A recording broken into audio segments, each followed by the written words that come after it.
বিরাটিতে যশোর রোডের ধারে থাকা একটি গাড়ির সার্ভিস সেন্টারে ভয়াবহ আগুন। স্থানীয় সূত্রে দাবি ভোর 4:30 নাগাদ আগুন লাগে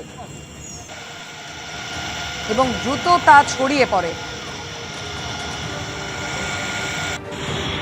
যশোর রোডের ধারে থাকা গাড়ি সার্ভিস সেন্টারে এই ভয়াবহ অগ্নিকাণ্ডের ঘটনা ঘটেছে। আগুন নেভাতে ঘটনাস্থলে পৌঁছেছে দমকলের 8টি ইঞ্জিন। সকালের ছবি দেখতে পাচ্ছেন, এখনো চলছে আগুন নেভানোর কাজ। চোখ রাখবো পরের খবরে। টালিগঞ্জে বেআইনি নির্মাণ ভাঙা নিয়ে বাঁধল তুলকালাম। বেআইনি নির্মাণ ভাঙতে বুলডোজার নিয়ে পুলিশ পৌঁছতেই ছড়ালো উত্তেজনা। ওয়াকফ সম্পত্তি দখল করে তৃণমূলের পার্টি অফিস তৈরি করার অভিযোগ। হাইকোর্টের স্থগিতাদেশের পর শেষ মুহূর্তে বুলডোজার নিয়ে ফিরে গেল পুলিশ।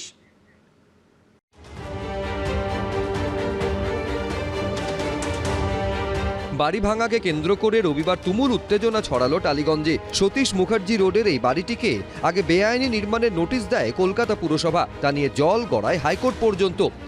আমরা দেখতে পাচ্ছি মমতা বন্দ্যোপাধ্যায়ের ছবি, ওপরে তৃণমূল কংগ্রেসের এখানে দেখা যাচ্ছে যে একটু ভালো করে লক্ষ্য করলেই দেখা যাচ্ছে যে লোগো রয়েছে। বাড়ি ভাঙতে আনা হয় পুলিশ বাহিনী, সঙ্গে সিআরপিএফ, আসে বুলডোজারও। কিন্তু নির্মাণ ভাঙার কাজ শুরু হওয়ার আগেই স্থানীয়দের সঙ্গে বচসা বাঁধে পুলিশের। এমনকি অভিযোগকারীকে মারধরও করা হয়। এই নির্মাণ আবার দখলের অভিযোগ করেছেন বাড়ির মালিক। ওই ক্রিমিনালরা সব দখল করে বসে আছে। ওয়াকফ এটা হেরিটেজ, ওইটা পার্টি অফিস ছিল তৃণমূল কংগ্রেসের।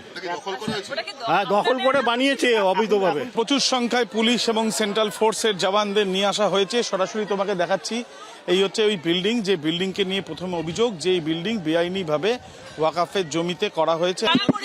কারা কারা তোমার সব শক্তি কোনো পার্টি অফিস ছিল না, লোক থাকতো এখানে, অনেকজন থাকতো, এরা তো থাকতো সবাই। বুলডোজার চলার ঠিক আগের মুহূর্তে পুলিশের কাছে পুরসভার তরফে হাইকোর্টের স্টে অর্ডারের খবর আসে। এরপরই এলাকা থেকে সরিয়ে নিয়ে যাওয়া হয় বুলডোজার।